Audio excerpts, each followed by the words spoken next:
Hola, me llamo José Ortega, soy abogado y os voy a explicar en qué consiste el Manifiesto 2012 y para qué sirve. En primer lugar, dos palabras de quién soy yo y por qué estoy aquí haciendo esto. Pues yo soy abogado, me ha tocado trabajar mucho con temas de derechos civiles, he trabajado con cuestiones de ley de costas, defendiendo a gente humilde que tenía pocos recursos contra lo que yo he considerado que eran abusos del Estado.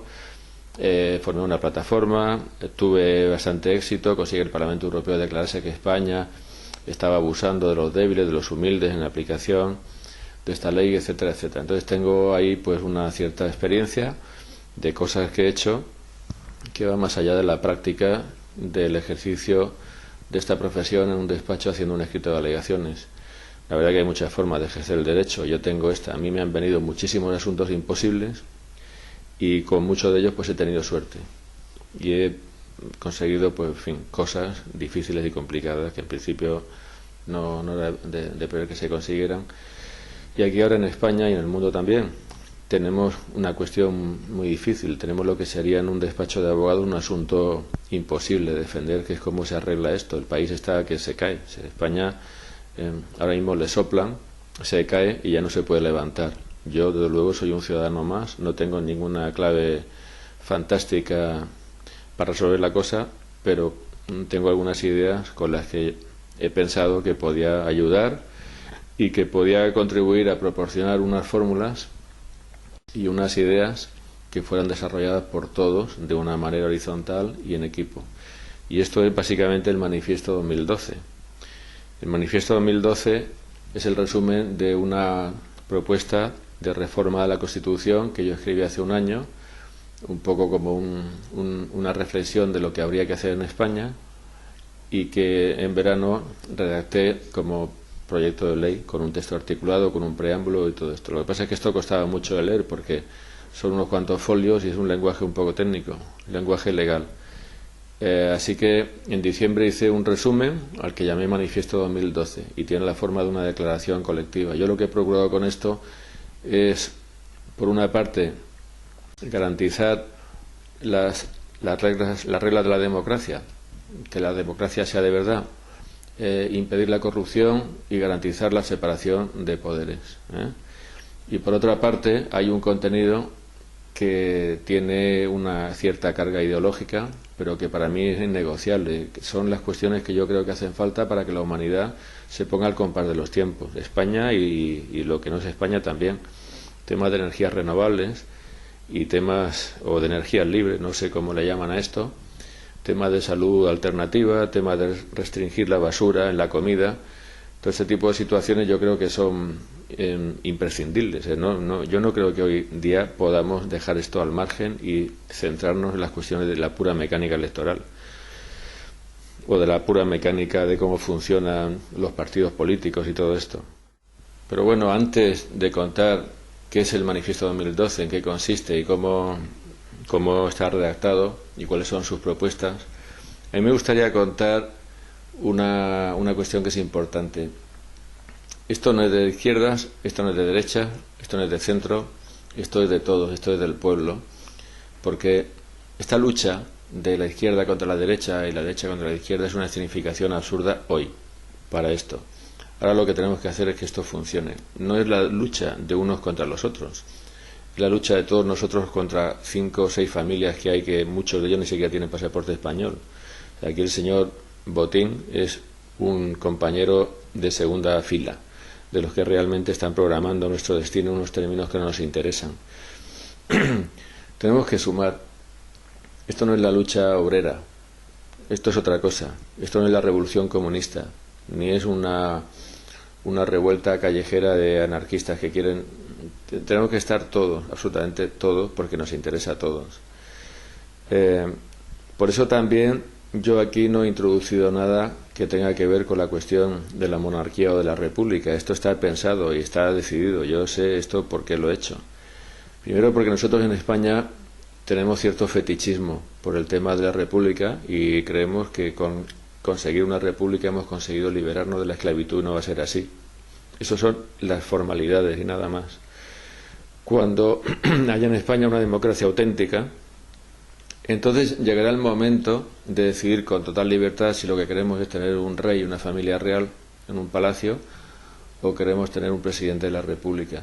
Y esto creo que es mejor decidirlo en ese momento, cuando ya haya resortes auténticamente democráticos, creo yo.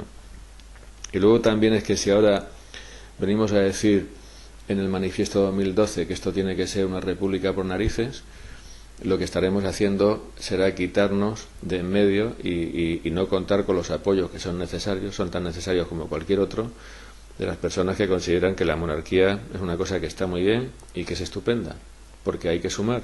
Aquí hace falta todo el mundo, aquí hace falta los intelectuales, los progresistas, las personas que tienen sensibilidad social, pero también la gente de misa diaria, la gente conservadora, la gente tradicional, la gente de orden, las familias de toda la vida. Todo el mundo se tiene que unir para pedir que la democracia sea verdad, para pedir que no nos manipulen, que no nos engañen y para pedir que no nos convirtamos en esclavos de 5 familias. Y por esto, aunque los contenidos realmente de esto que yo he escrito son muy rotundos y muy radicales, pero no en el sentido de las formalidades ni en el sentido este que he dicho antes fetichista, de decir, es que si tengo esta fachada, que es la fachada republicana, ya lo he conseguido, sino en el sentido del fondo. Y por eso tampoco he hecho, bueno, y también porque era una cosa muy complicada de hacer, una constitución nueva. Hay gente que dice, pues vaya una cosa, una reforma de la Constitución posfranquista del 78, que esto es una obra de la oligarquía, de los partidos. No, lo importante son las regulaciones, es el contenido, no es el envoltorio. El envoltorio creo que debe quedarse un poco en segundo plano o muy en segundo plano. Bueno, pues voy a explicar en qué consiste de una forma muy sucinta. En primer lugar, hay una declaración de 3 puntos que todo el mundo puede compartir, que no estamos contentos con la baja calidad de la democracia, declaramos nuestra capacidad de decisión y nuestra soberanía como pueblo para decidir y nuestra intención de ejercer estos derechos por todos los medios legales y pacíficos, porque aquí esto no es un tema de quemar contenedores ni de romper lunas, esto es una lucha, vamos a decirla, constructiva y civilizada para regenerar la democracia. Denunciamos la no existencia de separación de poderes. Yo no sé si habéis tenido algún problema con los tribunales de justicia, pero en fin, no se puede decir que estén funcionando en algunos casos de una forma independiente como dice la Constitución y como debería ser. Y esto conduce a que las decisiones que nos afectan sean adoptadas en la práctica por 2 entidades privadas con contabilidad y financiación accesible al público. Son los partidos políticos que están ahora en el poder por turno, como todo el mundo sabe. Denunciamos la sumisión de estos partidos a una élite económica internacional y la dictadura que esta élite económica internacional ejerce sobre nuestras vidas. Quiere decir que hay una vinculación, hay una solución de continuidad entre la dictadura que está ejerciendo el poder público sobre los ciudadanos, la restricción de libertades, con recortes y con muchas cosas, con modificaciones legales, con las sentencias que están poniendo los tribunales. Hay una continuidad entre eso y el control que los poderes económicos están ejerciendo sobre ese gobierno que está haciendo esas cosas.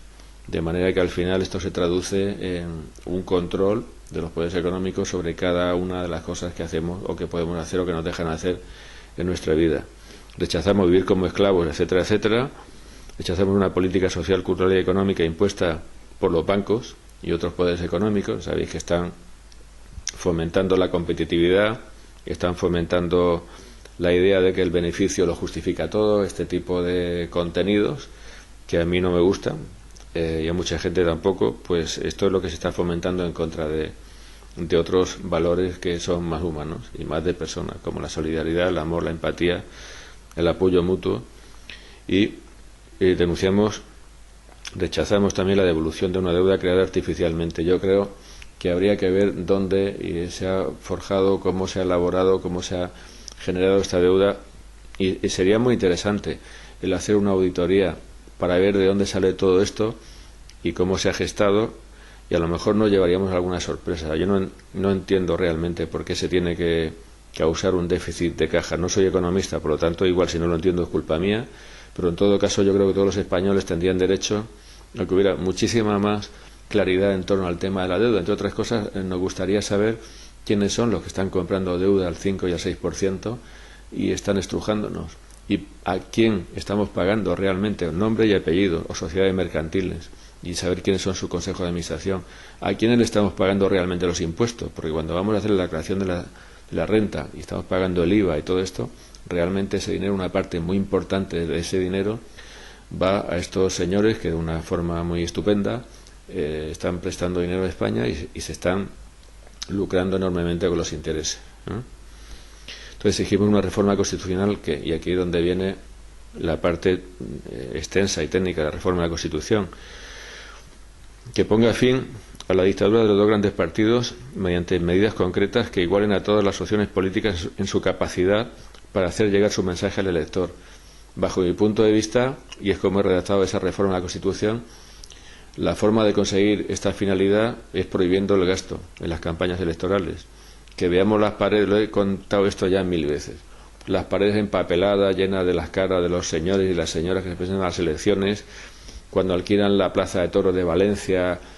Esto no tiene por finalidad hacer llegar un mensaje al elector, tiene por finalidad crear un foso económico insalvable entre estos partidos que tienen cientos de millones de euros para gastarse en eso y otros partidos que podrían surgir del pueblo que no tienen esos millones de euros, con lo cual, si nadie se gasta un céntimo, triunfarán las mejores ideas. ¿Y eso cómo hay que hacerlo?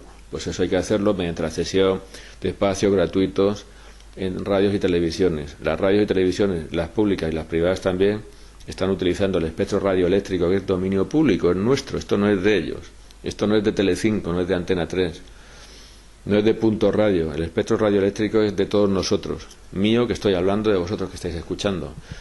Y se da en concesión, con unas condiciones, y en esas condiciones nosotros, que somos los dueños del dominio público, tenemos que exigir que se incluya que todos estos se dan espacios gratuitos y que todo el mundo tenga las mismas oportunidades.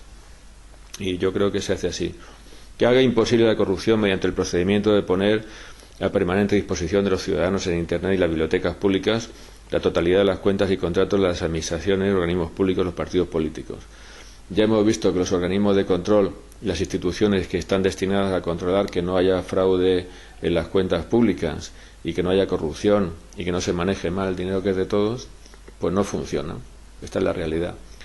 Si todo el mundo tuviera acceso todo el tiempo a absolutamente todas las cuentas, todas las nóminas, todos los contratos administrativos y todos estos cacharros, ningún corrupto estaría seguro, podría estar seguro absolutamente y en todo el tiempo de que no le van a pillar en algún momento, con lo cual no sé si se erradicaría completamente la corrupción, pero creo que sería extraordinariamente más difícil, porque son muchos ojos y nunca se sabe dónde se van a fijar estos ojos.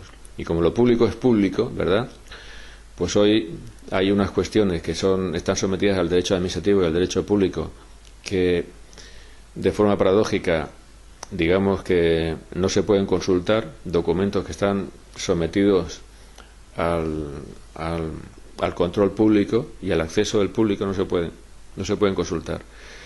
Pues sería darle la vuelta al calcetín y que se pudiera consultar absolutamente todo, pero todo de todo, sin restricción. Que garantice la separación de poderes mediante la creación de un ente del Poder Judicial independiente. No tiene ningún sentido que haya un Ministerio de Justicia que sea el jefe de los jueces, porque el Ministerio de Justicia está en el Ejecutivo y los jueces son el judicial.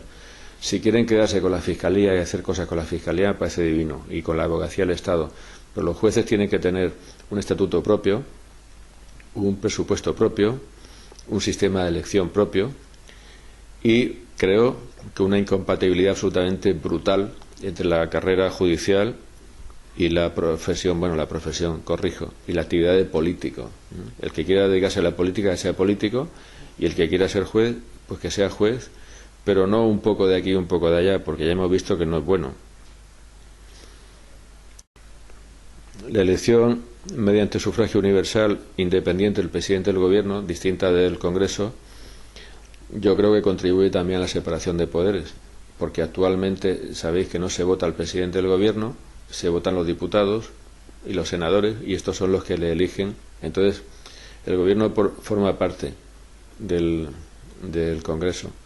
Yo tengo la experiencia ahora con la reforma de la ley de costas, que hablando con altísimos representantes, tanto del Senado como del Congreso, he ido ahí a ver si había manera de introducir algún cambio. La ley está en trámite, y tanto uno como el otro me han dicho que si no lo autoriza el gobierno no se va a hacer ningún cambio. Y esa es la separación de poderes que hay en España, que los diputados, que son los representantes de todos nosotros, y son los que fabrican las leyes, y los únicos que fabrican las leyes, pues están sometidos al Poder Ejecutivo. Y por supuesto, el Poder Ejecutivo está sometido a un partido político, con lo cual al final resulta que todo lo que nos pasa se decide en la sede de un partido político. Y por eso también he propuesto aquí que la contabilidad de los partidos políticos sea también pública y sea también accesible, porque vale, sí que está bien que son entidades privadas, pero no lo son, porque ¿qué entidad privada decide sobre cada detalle de tu vida, no? La Asociación Musical Santa Cecilia no, ¿verdad? Ni los Boy Scouts de España tampoco. Esos son entidades privadas, pero un partido político, yo creo que si tiene la potestad de gobernarnos, nosotros tendríamos que tener también la potestad de saber cómo son sus cuentas y dónde sale su dinero. La abolición del Senado, el Senado no vale absolutamente para nada. Es ridículo lo que están haciendo con el Senado, o lo que han hecho, de transformarlo en Cámara de Representación Territorial, como si estos fueran las Cortes medievales, en donde había unos territorios que integraban el conjunto de España y tenían que ser representados en unas Cortes. Pues esto no es así hoy. Estamos en un Estado moderno en el cual el Parlamento representa a los ciudadanos, no representa a unas comunidades autónomas. Esto es un absurdo caro, ¿eh? Si fuera un absurdo barato, pues mira, no, es que cuesta un riñón el Senado, con lo cual yo creo que si hicieran ahí una biblioteca o algo parecido, pues sería mucho mejor. Hay que quitárselo de encima, el Senado.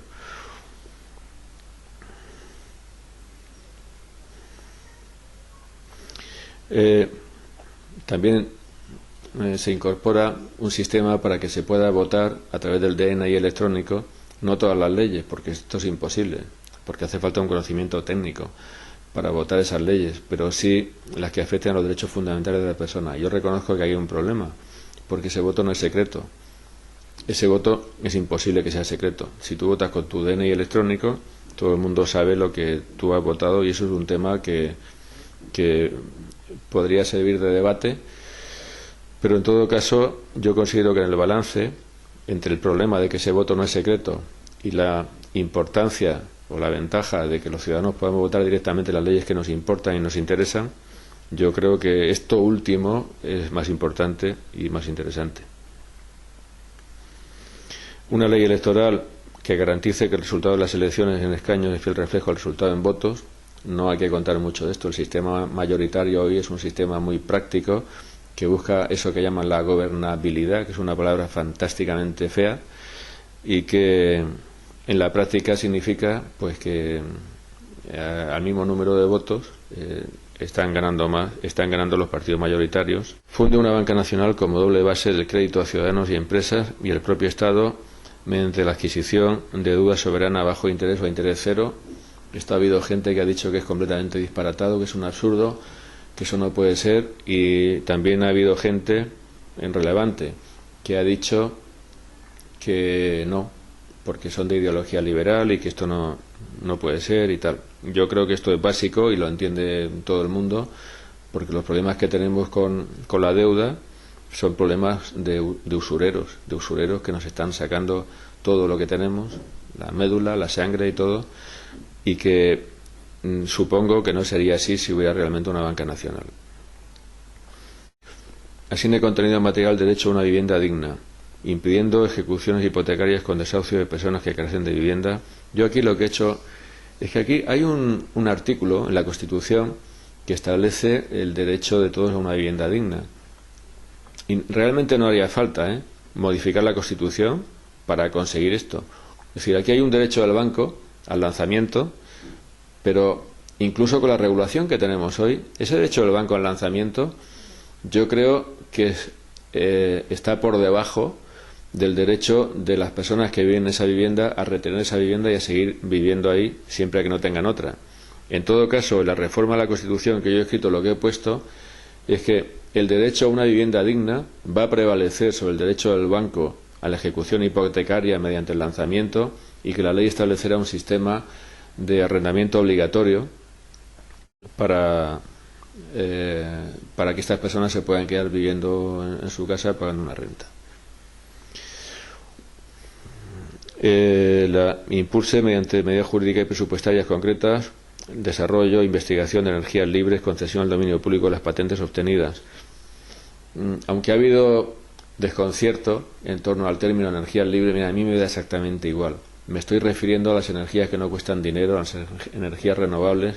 Podría contar más cosas aquí, pero no tengo tanto espacio. Es clave la cesión al dominio público de las patentes que se generan como consecuencia de la investigación impulsada por el Estado o por los poderes públicos. Porque todos vosotros sabéis, o muchos sabéis, que lo que está pasando es que hay un inventor que saca de la manga un motor de agua, de hidrógeno, de aire o de vino, y de pronto este señor desaparece y se piensa, hay una leyenda negra que algo tendrá de verdad, que es que las multinacionales del petróleo compran las patentes y se las quedan inactivas porque no les interesa explotarlas, etcétera. Bueno, pues aquí habría una cesión gratuita al dominio público de esas patentes con la finalidad de que cualquiera pudiera explotarlas, y aquí en este caso de un motor de aire o de agua, porque cualquiera pudiera ponerse a fabricar ese motor sin tener que pagarle royalties absolutamente a nadie. Y si no se hace así, pues seguiremos con el mismo problema que hasta ahora. Prohíba el empleo de transgénicos en la agricultura y fomente la agricultura ecológica. Aquí también nos hemos enganchado con algunos que dicen que los transgénicos son lo mejor del mundo, que son estupendos y que son algo sensacional y fenomenal, y ponen como referencia que se han ido consiguiendo variantes de especies vegetales a lo largo del tiempo, a lo largo de la historia, y nadie se ha rasgado las vestiduras.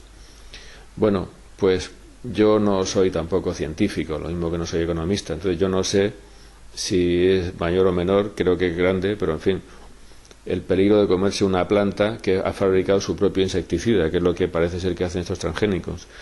Pero de lo que no cabe ninguna duda es de que los transgénicos están operando una privatización de los recursos naturales. Lo que no cabe ninguna duda es que estas semillas patentadas tienen propietarios que están invadiendo los campos de cultivo de los agricultores tradicionales, y que al final van a conseguir, con el paso del tiempo, eliminar las semillas libres que son de todos, que no, bueno, es que ya es inimaginable que para poder cultivar garbanzos tengamos que ir a Monsanto a comprarle al precio que digan ellos la semilla, porque además sabéis que están fabricando semillas estériles de una generación solamente, que no, esas plantas no dan luego semillas que puedan fructificar, y lo que están haciendo es cargarse directamente la naturaleza. Entonces los transgénicos tienen que ir absolutamente fuera. Hábitos saludables de nutrición, especialmente en la escuela. Bueno, restringe la distribución de alimentos con aditivos químicos artificiales peligrosos para la salud. Habría que hablar mucho, pero estamos comiendo mucha basura, mucha basura. La globalización tiene una gran parte de culpa de esto, porque si yo tengo que mandar los aguacates de Perú aquí a Valencia, pues claro, tendrán que meterle de todo para que no se pudran por el camino. Y atención a la consecuencia de todo esto en forma de enfermedades crónicas, de costes para la seguridad social y sobre todo de tragedia humana, a cuenta de la enfermedad.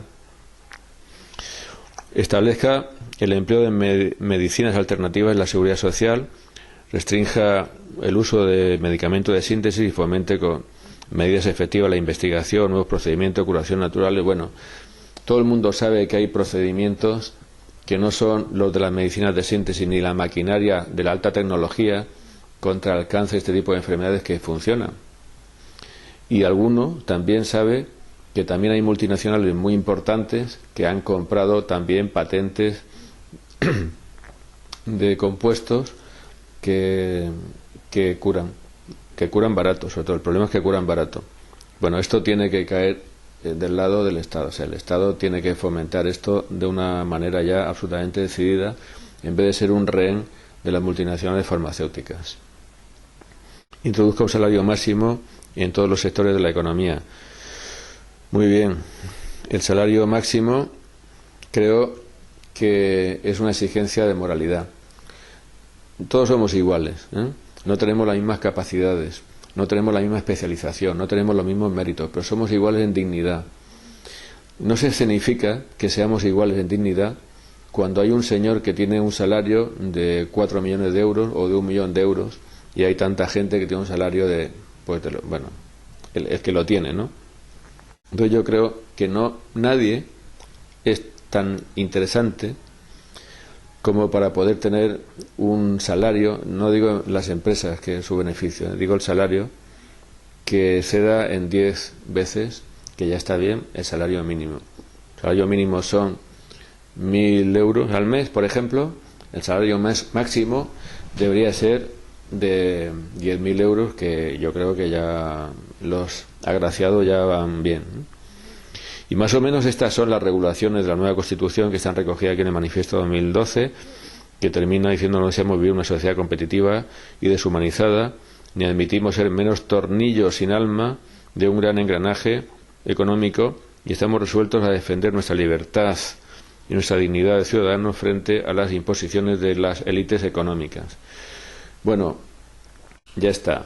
Yo esto lo he escrito porque yo estuve en las manifestaciones, como mucha gente, del 15 de mayo, y tenía mucha esperanza.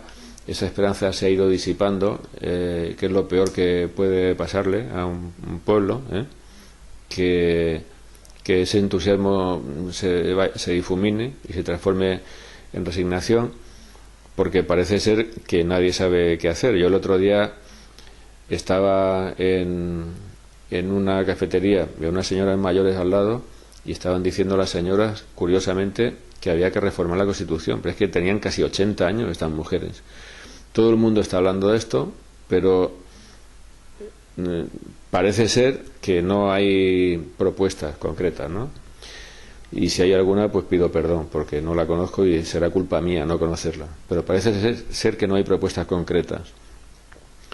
Yo he estado con los constituyentes y con gente que con ATAC y están con esto de reformar la Constitución, pero están a un ritmo muy lento,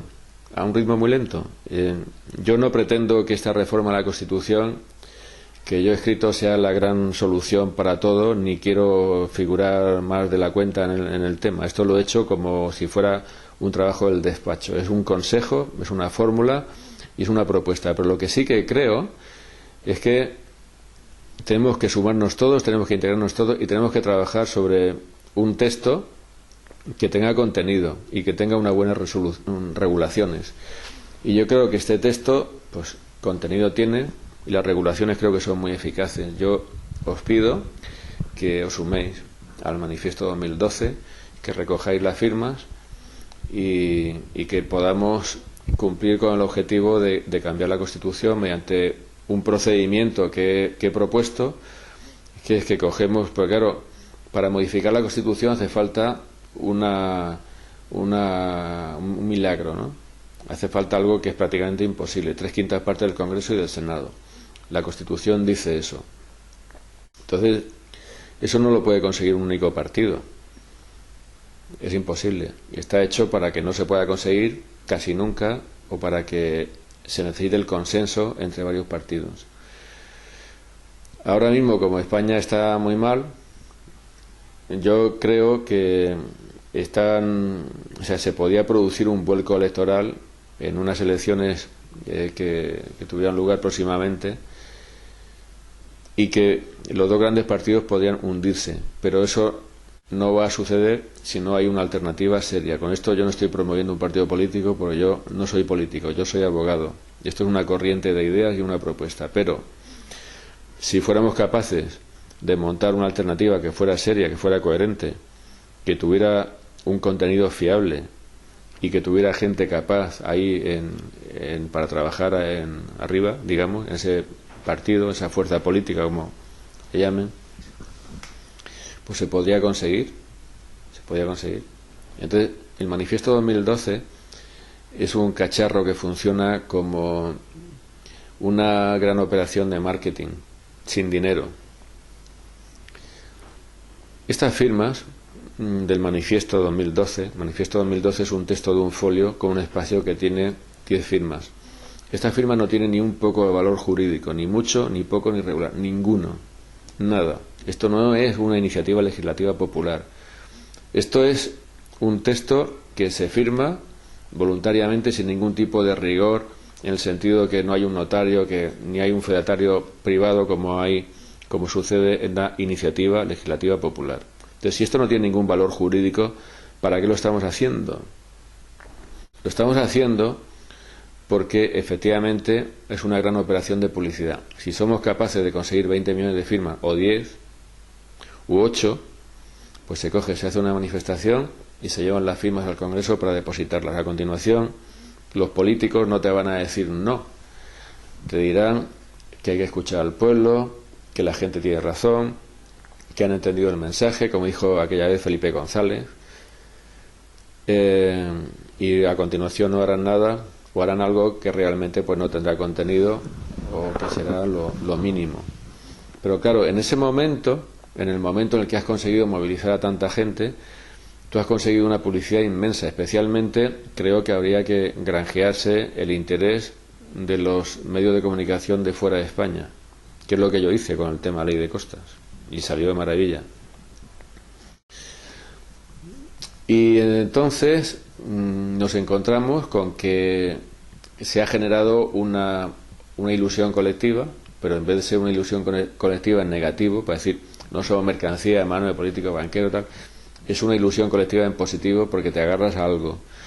Y entonces en ese momento se puede fundar un partido político o utilizar uno de los que ya hay, que a mí me da exactamente igual, y que ese partido político vaya a las elecciones con el único propósito y el único programa electoral de modificar la Constitución en estos términos, más o menos. Entonces, yo creo que todo el mundo, por lo menos en teoría, ¿no? En teoría, que haya firmado el Manifiesto 2012, podría votar a ese partido, por una cuestión de pura coherencia. Por cierto, que el Manifiesto 2012 lo están firmando alcaldes y concejales del PP y del PSOE, según me han dicho por ahí. Entonces, si tenemos los votos de todas las personas que han firmado el manifiesto, se puede conseguir una victoria electoral inimaginable. Diré, ¡ay, qué ingenuo! Este señor es muy ingenuo. Pues sí, me gusta ser ingenuo y disfruto. Y si no te trazas metas imposibles, pues nunca vas a conseguir nada o casi nada. Lo que tiene que hacer ese partido es no levantar sospechas de que quiere agarrarse al poder, no levantar sospechas de que quiere gobernar para forrarse, y no levantar sospechas de que quiere ir a trinconear también. Ahí tiene que haber gente muy desprendida, y muy limpia y muy sacrificada. Entonces, ¿cómo se hace eso? Tú vas con ese partido a las elecciones, con ese único programa, y cuando se haya reformado la Constitución, si se puede conseguir, inmediatamente elecciones, otra vez, bajo nuevas reglas que garanticen que la democracia es verdad y que gane el mejor, que gane el que tenga las mejores ideas o que gane el que represente a la mayoría.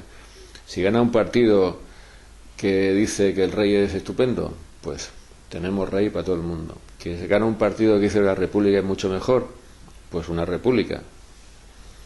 Y que si sale un partido que dice que hay que ir a misa todos los domingos y el que no le pondrá una multa, en fin. Bueno, me entendéis lo que quiero decir, ¿no? Que la democracia funciona de esa manera, que tenemos que fomentar que la democracia sea verdad, que después tenemos que aceptar las consecuencias, de que la democracia sea verdad, pero yo creo que se puede conseguir. Se puede conseguir si en vez de mirarnos con recelo unos a otros, pues nos miramos con buenos sentimientos, con afecto, Estamos fomentando en el Manifiesto 2012 que la gente se encuentre en la calle, fuera de Internet, y que se desarrollen esos lazos. Y yo creo que con esto ya está prácticamente todo lo importante explicado. Que firméis el manifiesto, que difundáis el vídeo, y espero que lo podamos conseguir. Y muchas gracias.